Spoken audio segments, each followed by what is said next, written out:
இந்த பல்கலைக்கழகங்களில் வரக்கூடிய நிதி ஆதாரங்களை வைத்து தான் இந்த பல்கலைக்கழகங்களை இயக்கணும். வருஷத்துக்கு 1 கோடி ரூபா கொடுப்பாங்க நிதி. எல்லா பல்கலைக்கழகங்கள்லையுமே 300 கோடி 400 கோடி 500 கோடி டெபாசிட்டாக இருக்கு. ஆனால் புதுசாக வர்ற விசிகள் என்ன பண்ணுறாங்க, கல்வி அமைச்சர், ஆளுநர் இவங்ககிட்ட லஞ்சத்தை கொடுத்து கோடிகளை கொடுத்து கோடிகளை சம்பாதிப்பதற்கு அங்கே வர்றாங்க. தமிழ்நாடு ஓப்பன் யூனிவர்சிட்டி விசி ஆறுமுகம் ஜெயிலுக்கு போக போகிறார், எங்கள் திருச்சி ஜெயிலுக்கு போக போகிறார்.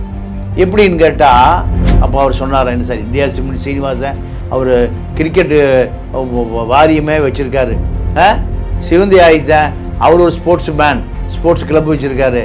இப்படி பல பேர் ஸ்போர்ட்ஸ் மேனை கொடுத்துட்டு இந்த மஜாஜ் பார்ட்டியை உங்களுக்கு ஆயில் மஜாஜ் பண்ணுறாருன்னா இவருக்கு போய் எப்படி போயா இந்த ஃபைலை யாருக்கு நீ கொடுக்க வேண்டாம், அந்த விசியை தூக்கி வீசிட்டார். யார்?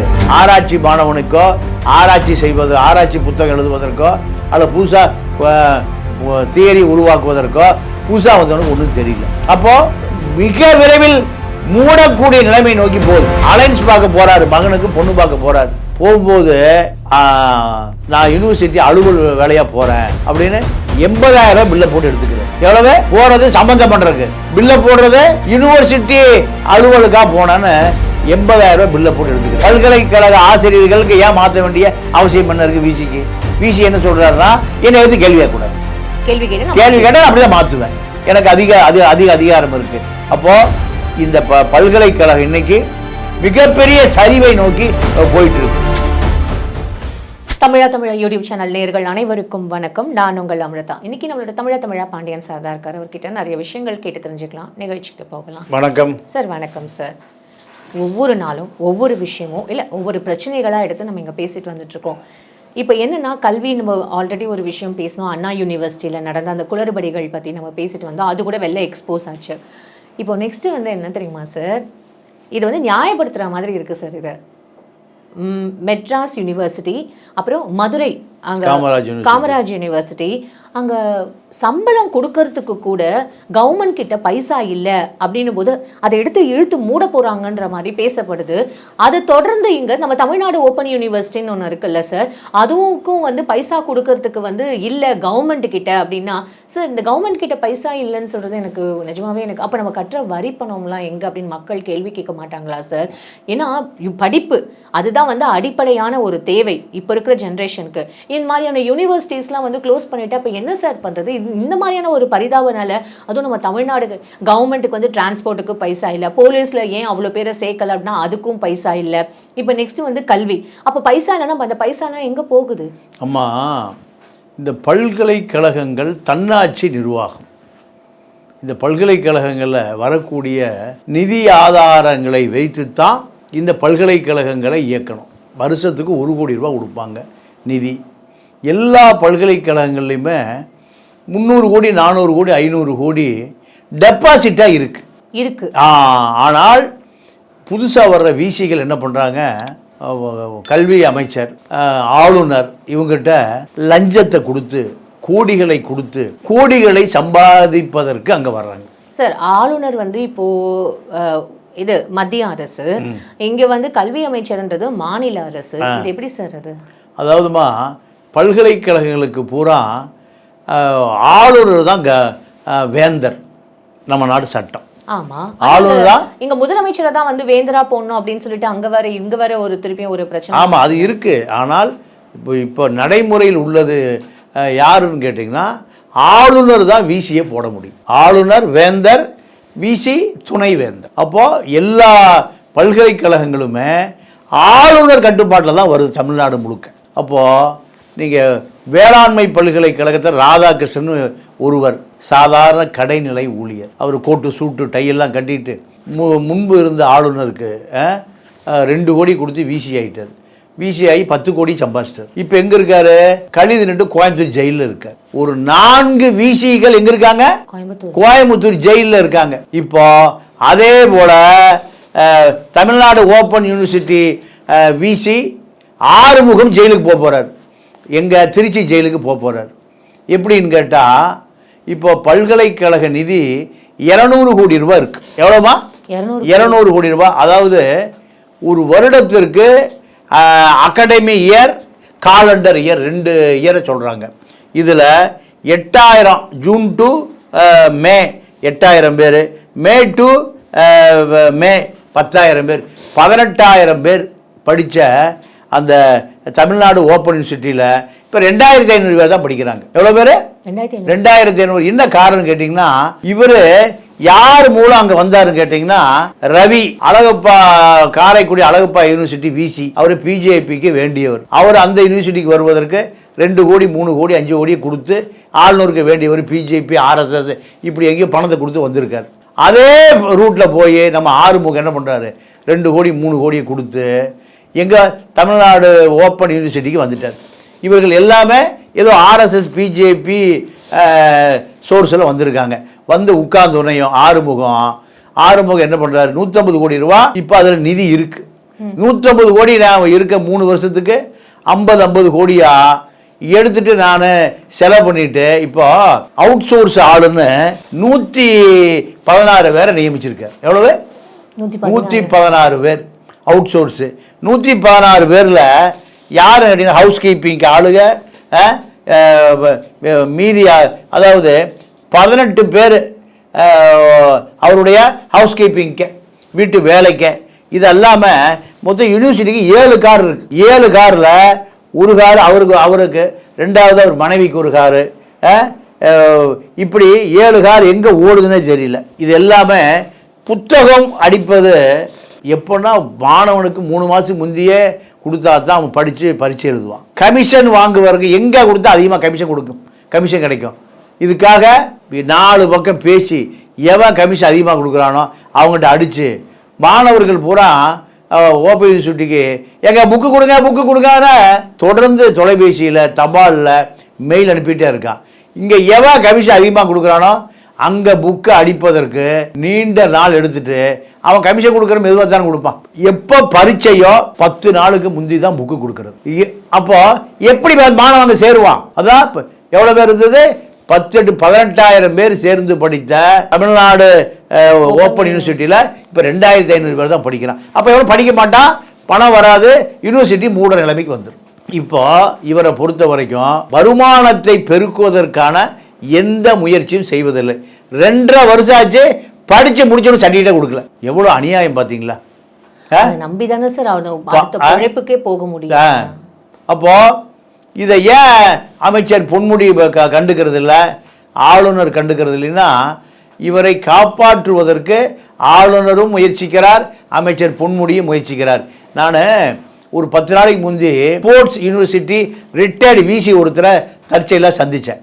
அவர் சொன்னார், நான் விசியாக இருக்கும்போது, ஸ்போர்ட்ஸ் யூனிவர்சிட்டி விசியாக இருக்கும்போது சில பிரபலங்களுக்கு டாக்டர் பட்டம் கொடுக்கணும்னு முடிவு பண்ணி சிவந்தி ஆதித்த உயிரோடு இருந்தார்ல, அப்போ அவர், இந்தியா சிமெண்ட் சீனிவாசன், இப்படி பிரபலமான ஆட்களுக்கு டாக்டர் பட்டம் கொடுக்கணும் லிஸ்ட்டு ப்ரிப்பேர் பண்ணி கொண்டு அப்போ அமைச்சர் பொன்முடி இருந்தார். பொன்முடிட்டு கொண்டு கொடுக்கும்போது பொன்முடி எனக்கு ஒருத்தர் மசாஜ் பண்ணுவார், வேறு பிசியோதெரப்பி டாக்டர், மஜாஜ் காலையில் கையை காலை அமுத்தி விட்றது ஆயில் போட்டு, அவருக்கும் டாக்டர் பட்டம் கொடுனாராம். அப்போ அவர் சொன்னார், என்ன சார், இந்தியா சிமெண்ட் சீனிவாசன் அவர் கிரிக்கெட்டு வாரியமே வச்சுருக்காரு, சிவந்தி ஆதித்தன் அவர் ஒரு ஸ்போர்ட்ஸ் கிளப் வச்சுருக்காரு, இப்படி பல பேர் ஸ்போர்ட்ஸ் மேனை கொடுத்துட்டு இந்த மஜாஜ் பார்ட்டியை உங்களுக்கு ஆயில் மஜாஜ் பண்ணுறாருன்னா இவருக்கு போய் எப்படியும் கொடுக்க போயா இந்த ஃபைலை யாருக்கு நீ கொடுக்க வேண்டாம், அந்த விசியை தூக்கி வீசிட்டார். யாரு? பொன்முடி. அப்போ இது போன்ற நபர்களெல்லாம் அமைச்சராக இருக்கிற பொழுது நீங்கள் நம்ம தமிழ்நாடு யூனிவர்சிட்டி ஓப்பன் யூனிவர்சிட்டிக்கு ஆறுமுகம் கோடிகளை கொடுத்து தான் உள்ளே வர்றார். கோடிகளை கொடுத்து வந்த பிறகு யாருக்கும் இப்போ 150 கோடி ரூபா டெபாசிட் இருக்குது. இப்போ அங்கே இருக்கிற பல்கலைக்கழக ஆசிரியர்கள் பூரா என்ன பண்ணுறாங்க, இந்த சீக்கிரம் மூடிடுவாங்க போட்டிருக்கு, எல்லாருக்கும் ஒரு 1.5 லட்ச ரூபா சம்பளம், ஏறக்குறைய வேலை பார்க்குறாங்க. இவங்கள் ஆராய்ச்சி மாணவர்களுக்கு கைடு, பிஹெச்டிக்கு புதுசாக புத்தகம் எழுதணும், நிறைய வேலை இருக்குது. ஆனால் விசி என்ன சொல்கிறாரு, நான் இருக்க வரைக்கும் நீங்கள் என்ன கேள்வி கேட்கக்கூடாது, நான் சொல்லுவதை செய்யணும். இப்போ என்ன பண்ணுறாரு கேட்டிங்கன்னா, தமிழ்நாடு முழுக்க ஒரு 100 பேர் அப்பாயின்மெண்ட் பண்ணுறாரு. யார்? வேண்டியவர்கள், உறவினர்கள், மச்சான், மாமன் எல்லாம். என்ன பண்ணுறாருன்னா அவர்களை கொண்டு வந்து எங்கே போடுறாரு?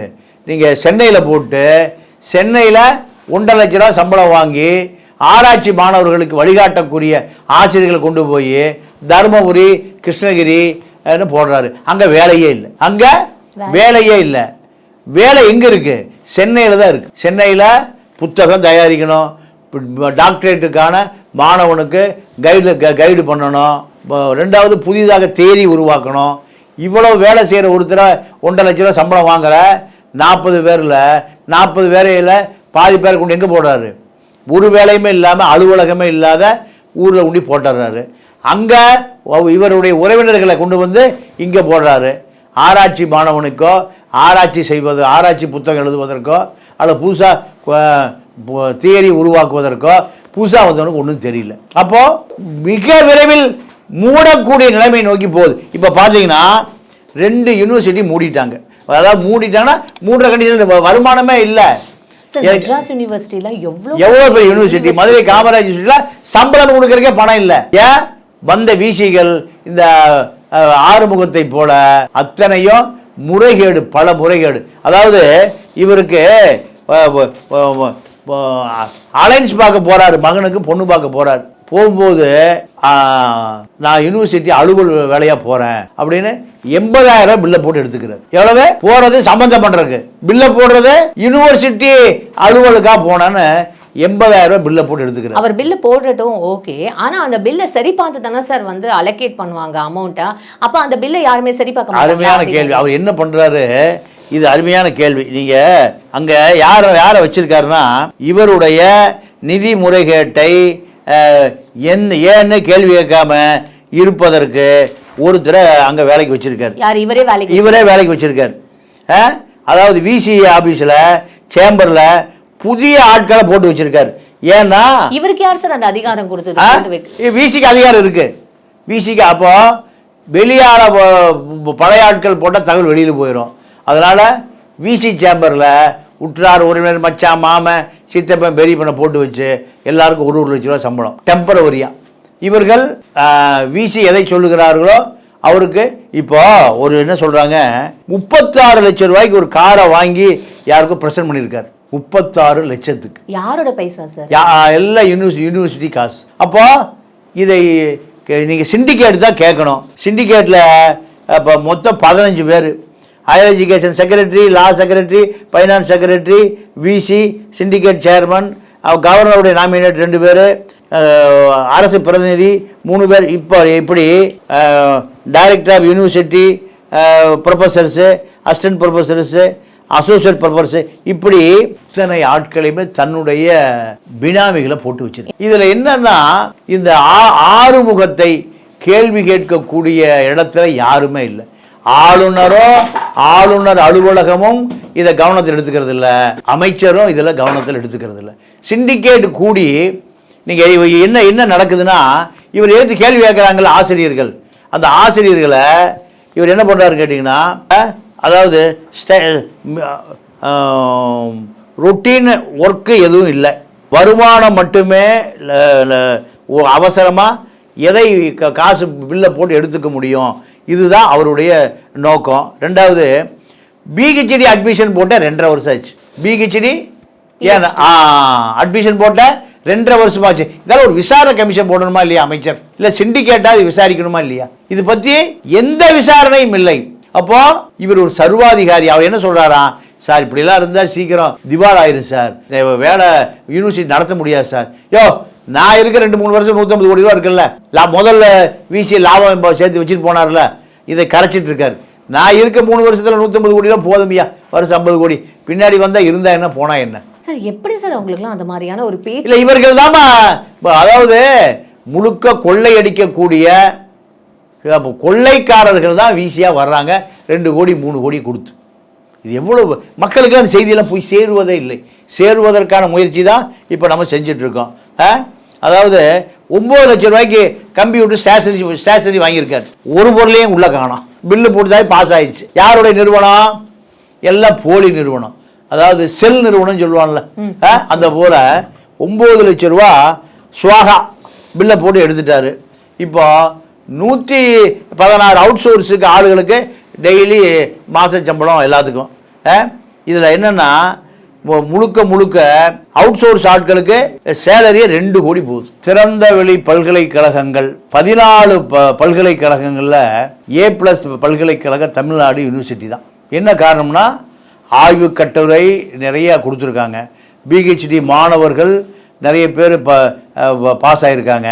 இப்படி நீங்கள் அதாவது NAC A+ அந்த பல்கலைக்கழகத்துக்கு கிடைச்சிருக்கு. காரணம் ஆசிரியர்களுடைய கடுமையான உழைப்பு தான். இப்போ இதெல்லாம ஆசிரியர்கள் பூரா பயப்படுறாங்க. என்ன, ஒருவேளை இப்போ சம்பளம் போடுறதுக்கு வழி இல்லாமல் பல்கலைக்கழகம் திவால் ஆயிருமா? அவங்களுக்கு எங்க சார்? அப்போ ஆய்வு கட்டுரைகள் நடத்துறது, பிஹெச்டி மாணவர்களை நிறைய பேர் வெளியில் ஏறுவது, சென்சிட்டிவான நிறைய தியரிகளை ஆய்வு கட்டுரையாக எடுத்துக்கொள்வது, இப்படி பல விஷயங்களில் இன்னைக்கு இந்த பல்கலைக்கழகம் முன்னணியில் இருக்கு. அதனுடைய ஆசிரியர்களுடைய அயராத உழைப்பு.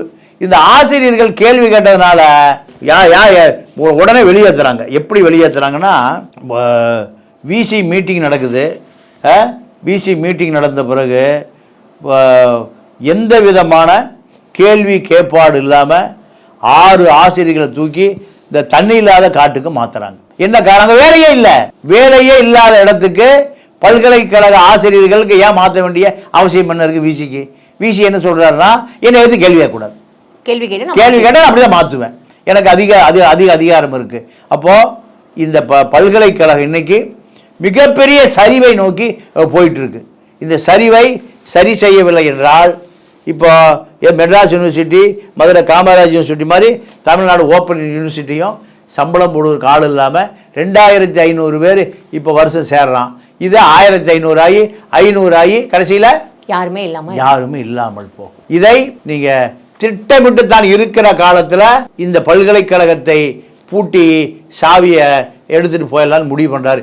இவருடைய ஆயுள் காலம் முடிகிற பொழுது பல்கலைக்கழகத்தினுடைய ஆயுள் காலகமும் முடிந்து போய்விடும் என்ற அச்சம் ஆசிரியர்களிடம் நீங்கள் மிகப்பெரிய கவலைக்கு உள்ளாக்கியிருக்கு. இதை அரசு உடனடியாக விசாரணை கமிஷனை போட்டு ஆறுமுகத்தின் மீது சட்டப்படி நடவடிக்கை எடுத்து இவர் மீது உடனடியாக இவருடைய சொத்துக்களை எல்லாம் ஜப்தி செய்து இவரை குறைந்தபட்ச தண்டனை கொடுக்கணும். அப்பதான் பல விசிகளுக்கு ஒரு பயம் இருக்கும். இதுதான் அந்த பல்கலைக்கழக மாணவர்கள் ஆசிரியர்கள் சார்பாக வைக்கப்பட்ட கோரிக்கை. நன்றி, வணக்கம். வணக்கம் சார்.